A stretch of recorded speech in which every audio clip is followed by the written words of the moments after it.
तो पिछले एपिसोड में आपने देखा कि चेन को उसके जेंग यांग सेक्ट से ही बाहर निकाल दिया जाता है और फिर जब वो उसके बाद रात में कहीं बैठकर कुछ सोच रहा होता है तभी उसे आसमान से एक चीज गिरती हुई दिखाई देती है और जब वो उस चीज के पास जाकर उसे देखता है तो वो होती है समाधि फायर।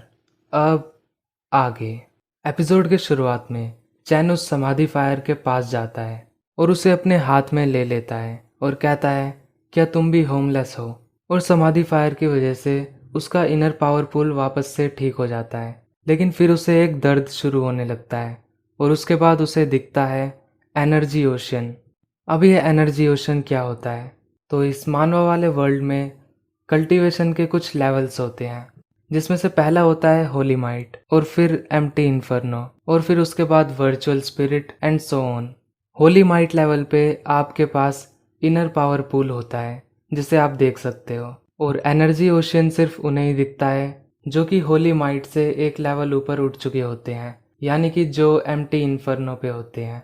और ये समाधि फायर चैन को उसकी स्पिरिचुअल एनर्जी रिफाइन करने में भी काफ़ी मदद करती है, लेकिन ऐसा करते करते कुछ समय बाद वो बेहोश हो जाता है और फिर अगले सीन में हमें दिखाया जाता है एक बच्चा टेबल पर बैठा होता है और उसके बगल में बेड पर सो रहा होता है चैन।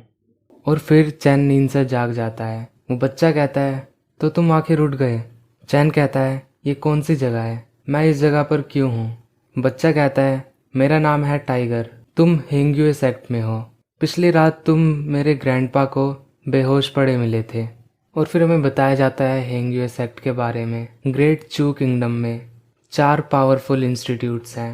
नॉर्थ में है ब्लड थर्स्टी हॉल और साउथ में है जेंग यांग सेक्ट, क्विंग यून सेक्ट और हेंग्यूए सेक्ट। और जेंग यांग सेक्ट और हेंग्यूए सेक्ट आपस में राइवल्स हैं।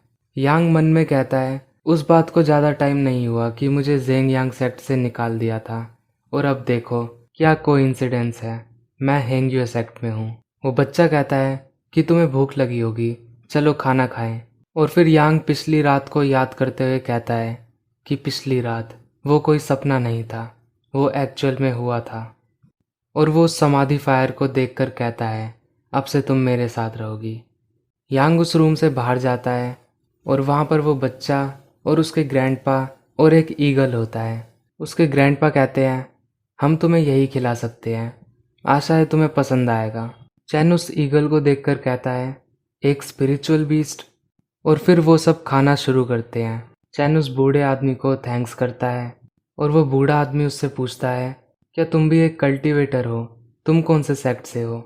चैन कहता है कि मैं किसी सेक्ट से नहीं हूँ। वो बूढ़ा आदमी कहता है तुम में काफ़ी पोटेंशियल है, अगर तुम्हें कल्टीवेशन के लिए सभी रिसोर्सेज चाहिए तो तुम्हें किसी सेक्ट में होना ज़रूरी है। अभी तुम स्पिरिट कंसंट्रेशन लेवल के फर्स्ट ग्रेड पे हो, लेकिन तुम और अच्छा कर सकते हो। चैन कहता है आप सही हैं और वो मन में कहता है अकेले कल्टीवेट करना सही नहीं होगा, अगर मैं किसी सेक्ट में रहूँगा तो मेरे पास रिलाय करने के लिए कोई पावर होगी और कल्टीवेशन के रिसोर्सेज भी मिलेंगे जो कि मुझे चाहिए होंगे। और फिर वो बूढ़ा आदमी उससे पूछता है क्या तुम हेंग्यूए सेक्ट में मेंबर बनना चाहोगे। चैन कहता है बिल्कुल, लेकिन मुझे डर है, हेंग्यूए सेक्ट का थ्रेशोल्ड मेरे लिए काफ़ी ज़्यादा होगा। वो बूढ़ा आदमी कहता है चिंता मत करो, मैं सेक्ट लीडर्स को एक लेटर लिखूंगा जिससे कि तुम वहाँ पर एक इंटर्न बन सको। और फिर तभी वहाँ पर एक बंदा गेट तोड़कर घुसता है और कहता है तो तुम लोग लंच कर रहे हो। टाइगर कहता है तुम्हें क्या चाहिए जांग टाओ। जांग टाओ कहता है ओल्ड मैन मुझे वो चीज़ दे दो वरना। वो बूढ़ा आदमी कहता है मेरे पास वो चीज़ नहीं है जो कि तुम चाहते हो। जांग टाओ उसके पास आकर वो टेबल पलट देता है और कहता है मैं पहले ही तुमसे काफ़ी अच्छे से बर्ताव कर रहा हूँ। और वो उसे मारने लगता है।